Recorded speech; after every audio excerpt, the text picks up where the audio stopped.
Hi, welcome to Culver's. What can we make fresh for you today? Hey everyone, welcome back to Topher Drives, where for the past couple of days, I've been daily driving this sparkling yellow 2026 Kia K4 GT Line Turbo Hatchback. It's a long name, I think I've remembered all of it, but some of you may remember about exactly a year ago, we were driving the sedan version of this car, which I loved. It was gray, it was a little bit more boring looking, and for 2026, Kia has made this better by making it available in an hatchback, and I think this looks the business. In the world right now, the car market, the boring, vast sea of jelly bean crossovers, this is the kind of car we need on the market. And well, I suspect it's going to be amazing. I haven't driven it a ton. I've actually had a bit of a short week. I've been driving Volvos on a frozen river in Canada, which that video is probably already up before this.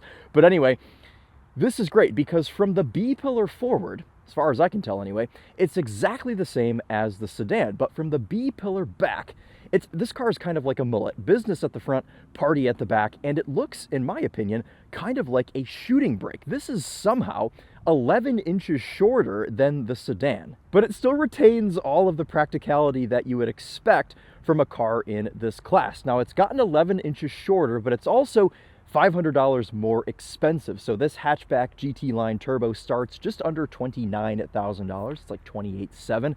This one has spec'd with the optional technology pack, which gets you a heated steering wheel, ventilated seats, ambient lighting, 360 camera, lots of cool stuff, including destination, all of that. MSRP is out to about 33 grand, and of course we'll have the full spec down in the description for you guys to reference during the video if you would like. But this is an interesting car because there aren't many like it in the segment, and this kind of splits the difference between a regular compact and a hot compact. I wouldn't go as far as calling it a full hot compact because I wouldn't really compare it to something like a GTI or an old Focus ST or something like that, or even closer in the family, an Elantra N.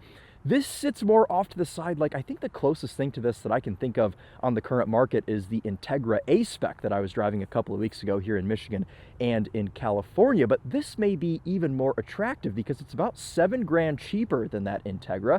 It's got more options inside. It's got about the same power. And if you're somebody that's going to go for the CVT Integra, maybe consider this because the powertrain in this is a little bit more exciting. Now, this has a 1.6 liter turbocharged 4-cylinder engine. It makes 190 horsepower and 195 pound-feet of torque. It has an 8-speed torque converter automatic. Kia and Hyundai have learned their lessons and gotten away from the DCTs in the regular cars anyway.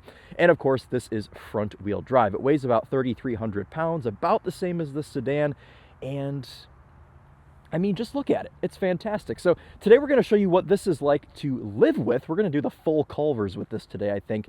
It's currently February 28th, the day this is being filmed. And I've told myself on March 1st, I'm going to lock in for my wedding, which is in September, because I want to look better for that.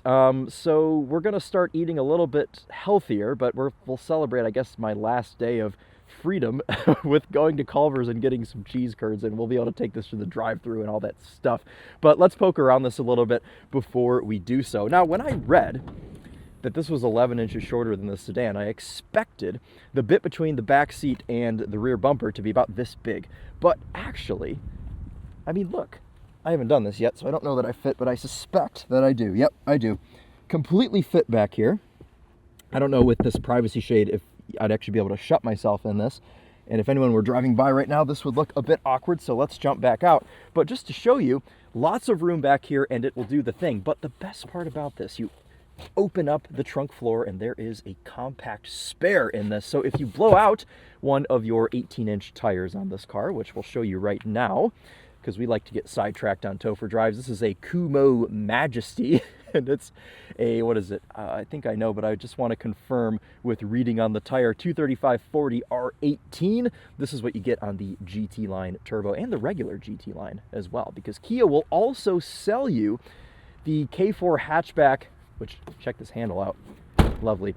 Kia will also sell you the K4 hatchback in non-GT Line Turbo form, but they won't sell you the couple of base models that they do on the sedan. So this starts at the EX trim, so it starts around 24 grand as opposed to, I think it's like 22,000 that the regular sedan starts at.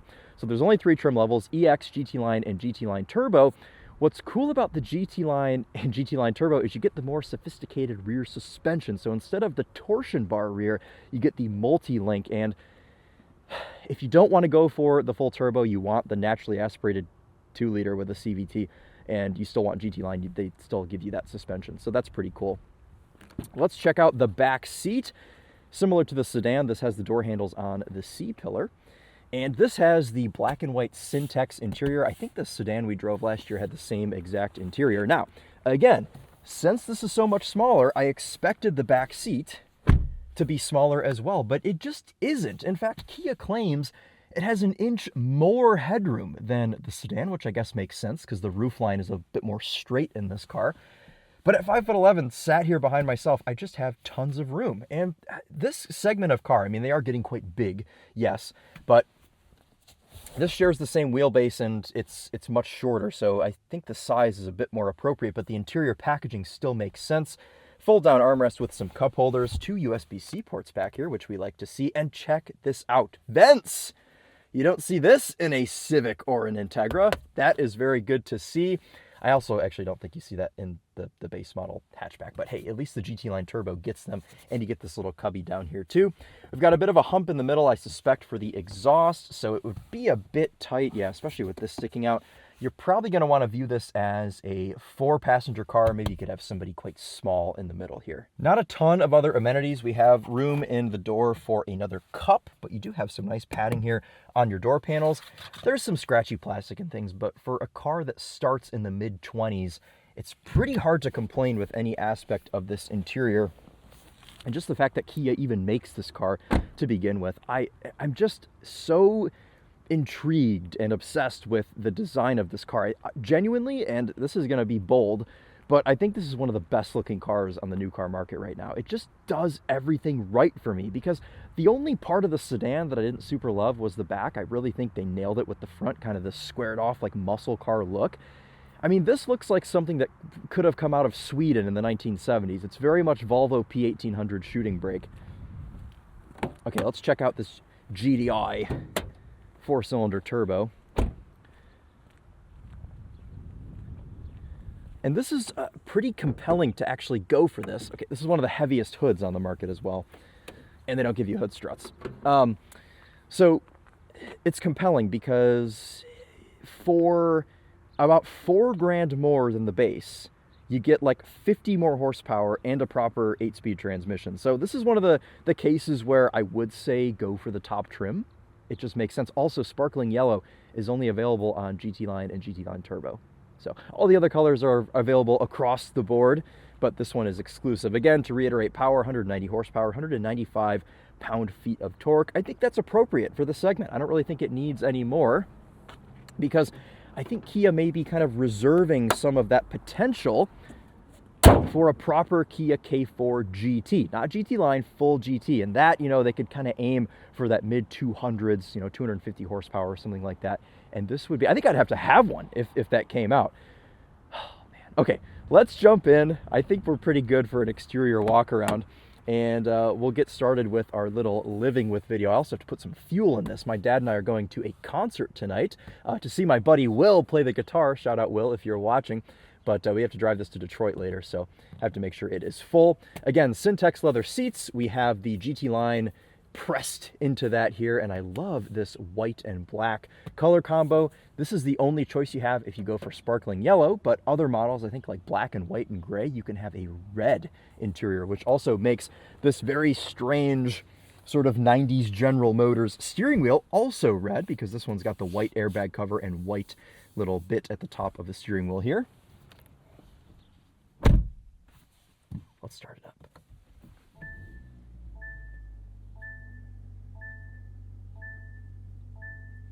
And I'm just tickled at the fact that the gauge cluster is yellow to match the car. And you can't actually set the color of this in a custom way anyway. You can have choices between, you know, your different drive modes. But as far as I can tell, the only choices are yellow, red, and green. Anyway, though, once you are inside of this Kia K4 hatchback, you can't really tell looking forward that this is any different than the sedan. You've got the same silly steering wheel that we already talked about, the same infotainment and cluster setup.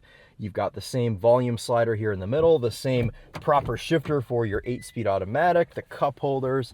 pretty decent center console that fits my hat. And you've got ambient lighting in this because it has the technology package. I do quite like this trim. I can't remember if the sedan had this trim, but it does look nice in here. We've got a black headliner that is good for the sporty nature of this. And okay, here's what I want to talk about with value with this car, because there are lots of things that are very compelling for around the $30,000 price point. You've got heated, ventilated seats. You've got 2-stage heated steering wheel. You've got 2 memory seat settings. You've got wireless Apple CarPlay and Android Auto. You've got a Harman Kardon 8-speaker sound system. And you've got all the driver aids in the world. This will basically drive itself because it's a Kia, and they're obsessed with this sort of thing. Lane keep assist, steering assist, adaptive cruise control. All of that stuff is all wrapped into this little body for around 30 grand. Like, come on. Anyway, visibility out the... Okay, this feels cheap. The rear view mirror is feels like it's off of a Ford Escort, but you got to save some money somewhere. You can see fine out the back, especially if you took those headrests out, you'd have a full view out that back window. I would say visibility is probably a little bit better than the sedan. I haven't obviously sat in them back to back, but the only blind spot I could potentially see would be right behind that C-pillar with that kind of solid chunk between the rear window and that little quarter window back there. One of my favorite parts about this, 2 drive modes, normal and sport. That's it. That's all you need, and I agree with that. You can see when you put it in sport, it makes the cluster red. But you can turn that off if you just want the yellow cluster all the time. There's a setting in the menu to change that. Pausing for a second to appreciate the smoothness of this 1.6 liter. I have had a couple of instances this week where I think the car has shut off, and I look for like the auto stop start off button, which I don't even think this has, but it just idles so smoothly that you can't even feel anything happening. So shout out to Kia for that. Into reverse on our proper shifter. That's right. I love a good proper shifter with a button on the side like a 90s Camry. Into reverse. You can see that 360 camera popping up, something you don't get on the Acura Integra or other similar cars in the segment. Very clear cameras as well. Into drive, pulls up that front camera, which for a car like this is very nice if you're pulling up to a curb or, I don't know, a bit of a snowbank. You can perfectly place this front end and not crash. So always love to see that. I'm never going to argue with having a 360 camera. I've had some turds in my comments saying that 360 cameras are not necessary on small cars, which sure, you could agree with that, but if they're going to throw one in, why would you argue with it?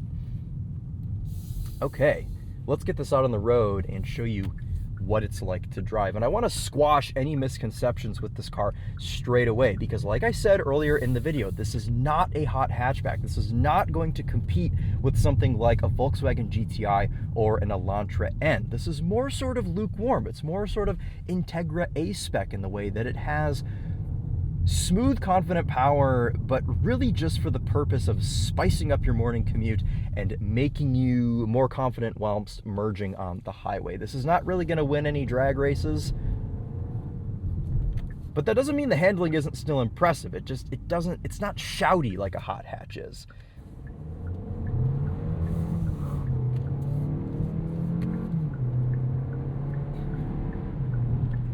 It did chirp second there. I haven't had it do that yet. That was funny. When you're in normal mode, you do have to give it a bit of a bootful for it to get going. The throttle response is a little, I don't want to say delayed, but it's sort of gooey. You have to really get into that pedal. That's very nice of that FJ Cruiser to give me this lane. Thank you, sir.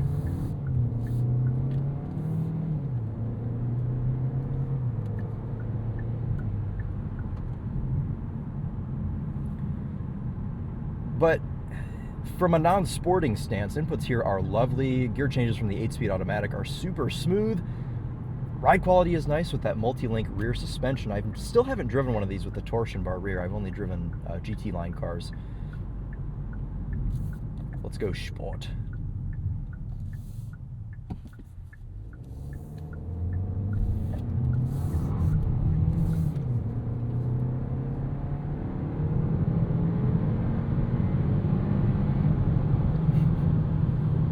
So you can see there, super quiet engine. Gear changes are leisurely. You are able to do manual mode though. You've got some paddle shifters.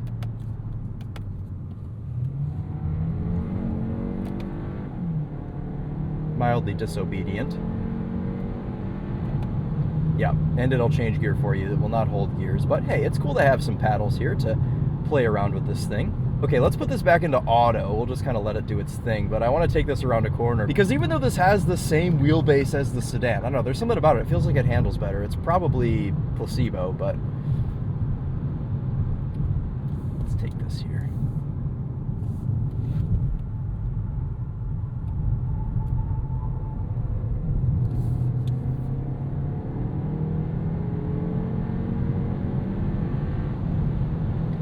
Gearbox is very conservative. You can come out of a corner and yeah, you're kind of left desiring one lower gear. You saw we exited that corner, I was flat out, and it did have to kind of build up boost to pull itself out of the corner. So that's kind of your advantage of being able to use the manual mode, is you can set it to a lower gear. You just got to hope it's not going to pull itself out. So maybe we'll try that one more time and we'll use the paddles.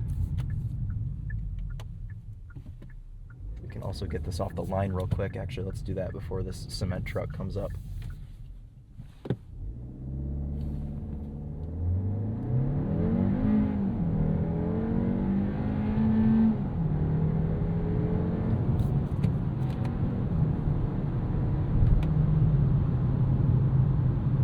So, not bad. I think there's a lot of self-preservation going on with this car. It definitely does not want to grenade itself.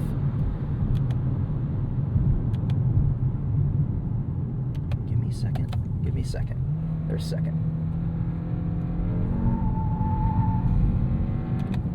Ah! Zapped by traction control, which I think is a physical button somewhere, isn't it? I swear I saw it. Yes, it is, down here. Anyway, all right, well, there's your little handling bit here on the K4 hatchback. Quite nice, but, you know, I think this would be fun on like a tight little canyon road. I don't think it would quite be up to the standard of even the Integra or like a Honda Civic, because this isn't really razor sharp in any way. It's kind of just casual.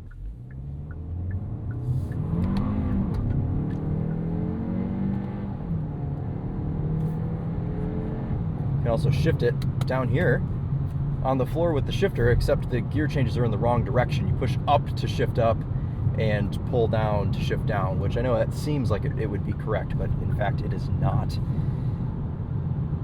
Should we see if this makes any sound under the under the bridge up here? I bet it won't, but I guess we can give it a shot.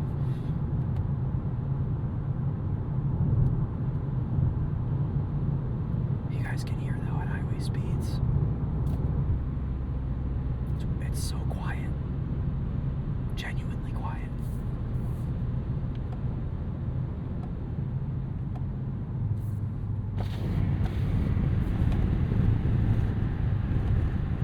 This Mazda's probably wondering what I'm doing.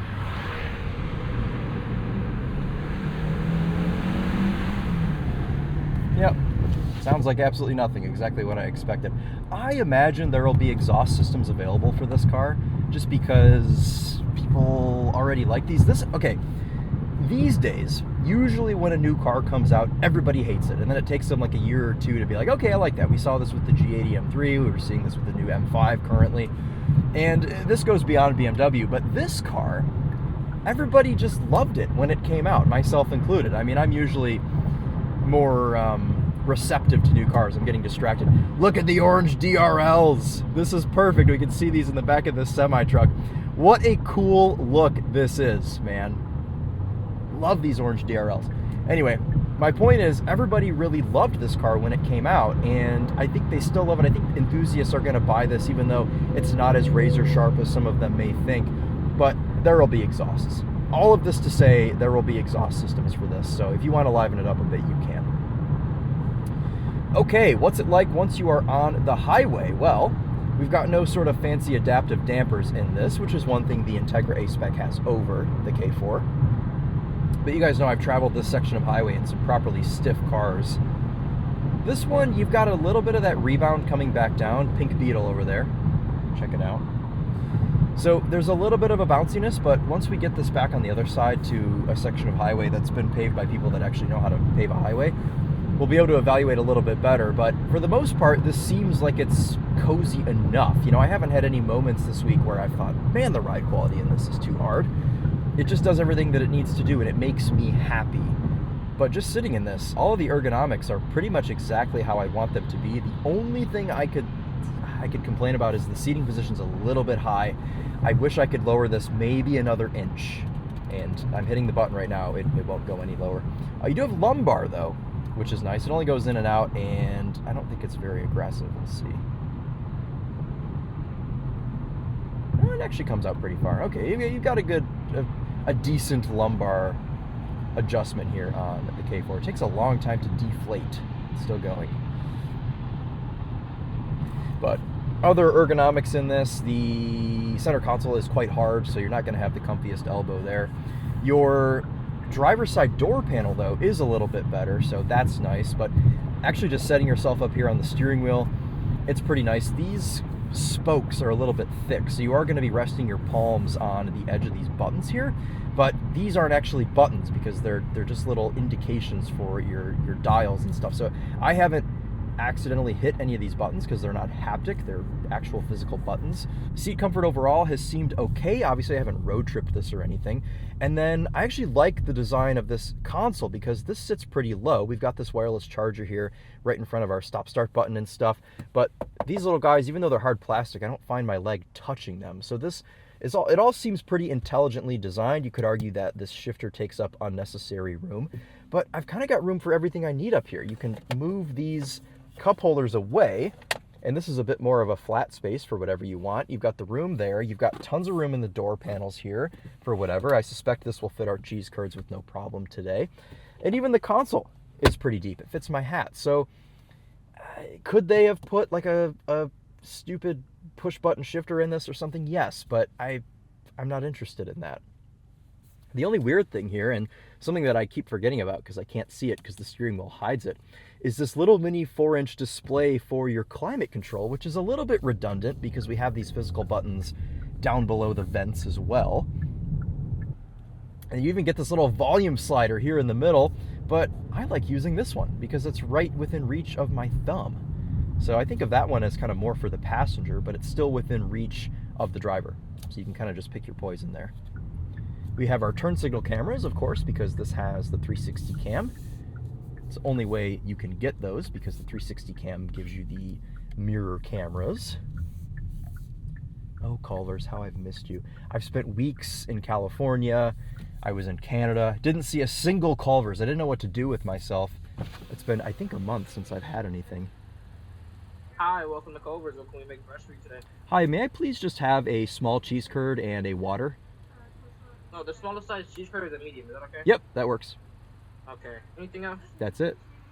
Can I get a name for that order? Chris? Okay, that'll be $5.29 at the window. Great, thank you. Thank you. Has it always been that? Do I always order a small and then they give me a medium? I mean, I don't care, whatever, but... Oh, we should be using our cameras, which there is a physical button for. I mean, this is a small car, so you don't really need it, but you can get yourself up nice and close to that curb without touching. And yeah, it's always good to be safe, you know? This is good stuff. Okay, we're a little bit low here, but we'll make it work. Thank you. We can do this test here. Use our little cup holders. Still using our cameras here. We're gonna pull up right behind this tracks. There you go, into park. Also, meant to mention the fuel economy on this. We're about to get fuel, so that reminded me. This is rated at 28 mpg combined. This week between the Topher and I, we've been doing 24.2. And on today's little drive where we've done some spirited, some idling and things, 17.4, which is not the best. But I remember when I had the K4 sedan, I was hypermiling that, and it was doing over 30 mpg. So we'll see what this does later when I take it to Detroit and I'm just kind of cruising it on the highway. But rated at 26 city, 33 highway, 28 combined. So, not the best thing in the segment, but hey, it's okay for what it is, I suppose. Only thing that would make this certified baller status is if you could heat and ventilate at the same time like a Mercedes. They've put the controls on the door to kind of emulate Mercedes, I suspect, but you can't do them at the same time. Yes, thank you so much. Have a good day. You too. Woo. Cheese curds, okay. Let's hit the road. We're just going across the street to the gas station.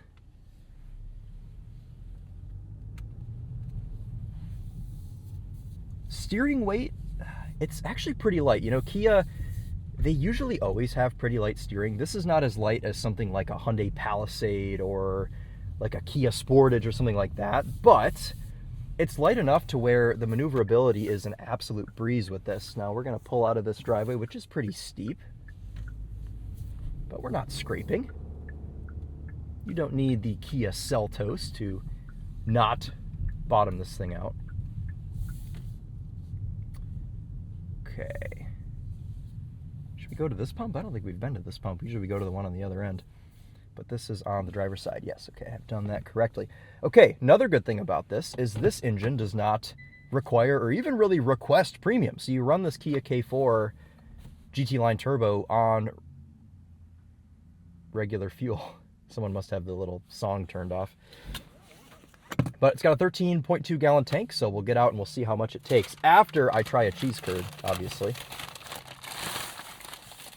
These may be the last cheese curds that I eat for the next 6 months, so I'm gonna cherish these. Okay, let's actually get some fuel now. I don't think there's a little popping mechanism for the filler. You just get out and touch it. There you go. Massive fuel door, and we do actually have a little cover there as well. It's not capless. And as you guys can see, nothing telling me that this takes premium, so we are going to fill this with some tasty 87 today, as I suspect that's what this is filled with anyway. It's got about a quarter tank in it currently, so we'll see what it takes. Probably about 9 gallons. 8 gallons, 25 bucks. I don't think I can remember the last time I paid only $25 at a gas station. Here we are, we're documenting it. All right, let's get this back on the road. We're gonna get this to downtown. We won't go all the way to the city. And if you're somebody that wants to see a city commute in the Kia K4, I'll link my video on the sedan. It's essentially the same car, it just doesn't look as cool, where I did the full city commute. So this was more of a living with today. Really can't even hear it when it fires up. It's so quiet. Okay, here we go. Let's leave the gas station. 315 miles of indicated range. I'm gonna test out this turning circle.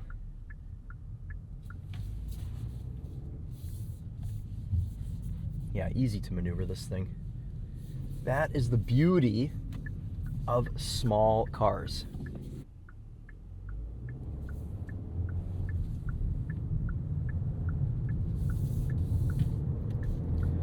Okay, let's get this merged onto the highway.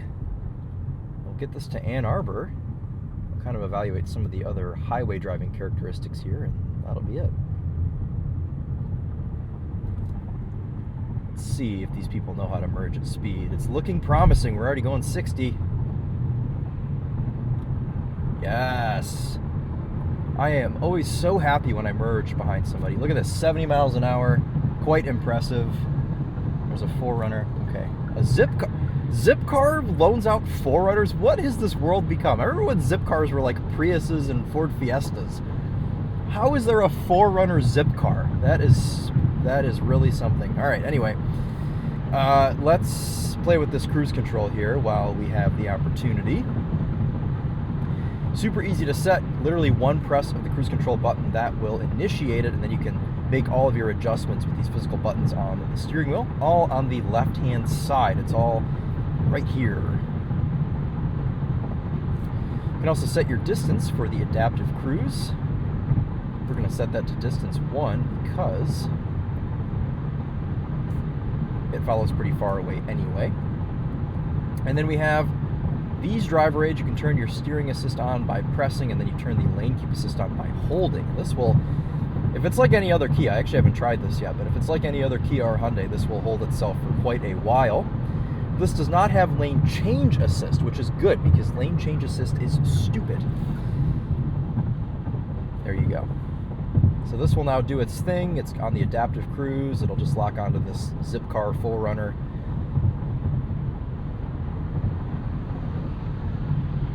The best thing about Kias and Hyundais too is they let you go quite a while without touching the wheel.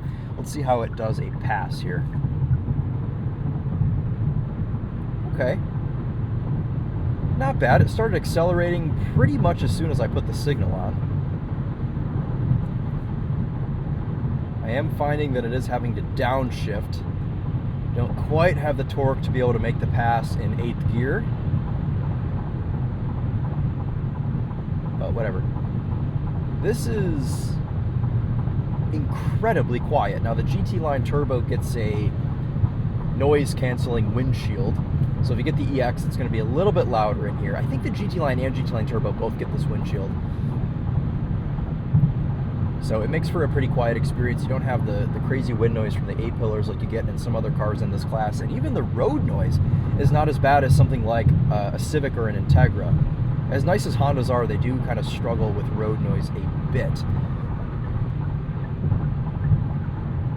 But this is, geez, this might be one of the quietest in the segment. This is, obviously it's not whisper quiet in here like a car in a segment above, but for what this is, for around 30 grand, this does the thing.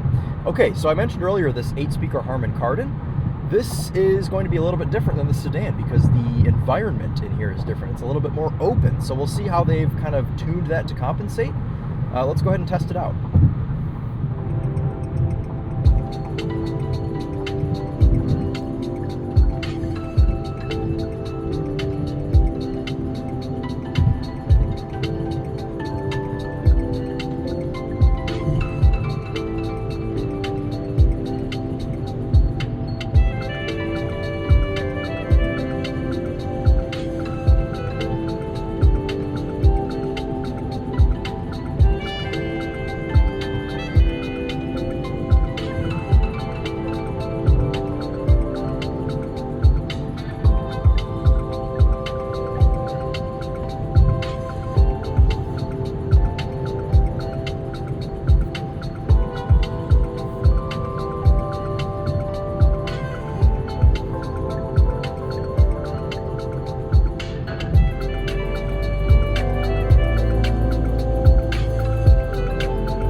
Pretty dang impressive for a couple of reasons. 8 speakers, and I guess as we've learned, you know, quantity does not always equal quality with a car, but 8 speakers of fury in this Kia K4 hatchback, and the clarity is there, the power is there. Hyundai and Kia have come such a long way in the last, I think, really only like 3 or 4 model years with making these sound systems really deliver what you want. And they've got some pretty fierce competition. You know, the Bose system in the Honda Civic is great. The ELS and the Integra is quite good. The Bose and the Mazda 3 is really good. So they kind of had to elevate this up to be able to compete with some of these cars.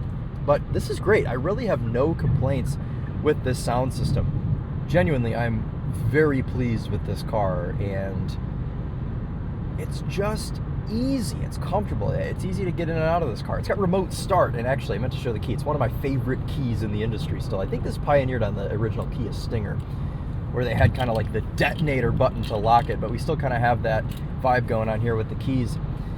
But it's got remote start for the 33 grand. So you start it in the morning, you get into it, it's quiet, it's got heated seats, it's got a 2-stage heated steering wheel, a good sound system. The ride quality genuinely might be one of my favorite parts about this. It's so soft, but it's not wallowy, you know? I'm not like floating all over the place in this car and feeling like I don't have control over it. So I think it splits this difference nice between being kind of competent but also comfortable. Now, with that being said, and I know we've brought up Honda and Acura a lot, as far as driving this goes, you're not going to get the same enthusiast connection that you would get with a Civic Si or an Integra A-Spec. it's a bit more of a relaxed driving experience, and you don't have as much steering feel as you would with one of those cars. And the throttle response is not as eager to please, I guess you could say. I don't know. But I don't think every car in this segment has to be like that. I think we can have some variety. And for somebody that doesn't really care about driving at 10/10ths, this is a great car for that. But this looks better than any of those cars. I'd say it's more comfortable and it has more features for the same price. So, and this is kind of always what Kia and Hyundai do. They always try to kind of punch above their weight with features. And they kind of reserve the sharpness for the higher end cars. So a full GT Kia, a full N Hyundai, that's where you're going to have cars that are more engaging, more fun to drive. But even really when you get up to that level, they're still not quite as good as a Honda or a Toyota or a Mazda. Well, I guess Mazda doesn't really make anything hot anymore, so really just Honda, Toyota. But it's good, this car. Seriously, it is. And I just got out of the Nissan Sentra SL, which was actually, geez, it was cheaper than this, wasn't it? Or was it? No, I guess it was like $31,000, so it was about the same price as this. But the Nissan Sentra has like 150 horsepower in a CVT. This has got 50 more horsepower in an actual torque converter gearbox. So it makes me happy as someone that's an enthusiast, but it's also going to make the person that isn't really an enthusiast happy, because they're not going to care if it's a CVT or a regular transmission in this. So this car then should make everybody happy, because it splits the difference so nicely.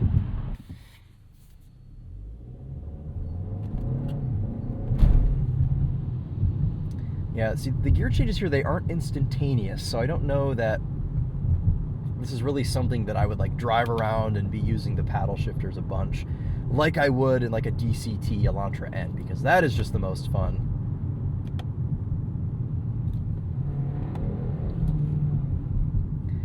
It doesn't make the best sound, but what's good about this is because it doesn't make a great sound, it's quiet. So you really aren't listening to it all that much. This 1.6 liter does a great job existing in the background. Kind of another notch above like a Toyota or a Nissan that kind of has like a little bit of a buzzier engine. This does a great job keeping to itself. All right, let's get this pulled into the grocery store and we'll show you what this looks like in a parking spot. Just a great thing. I think we've wrapped this video up a handful of times at this point. Go ahead, you're already in the intersection. Anyway though, if you guys can't tell, I really like this car and it does everything I want it to do. Why don't we park it between two Prii?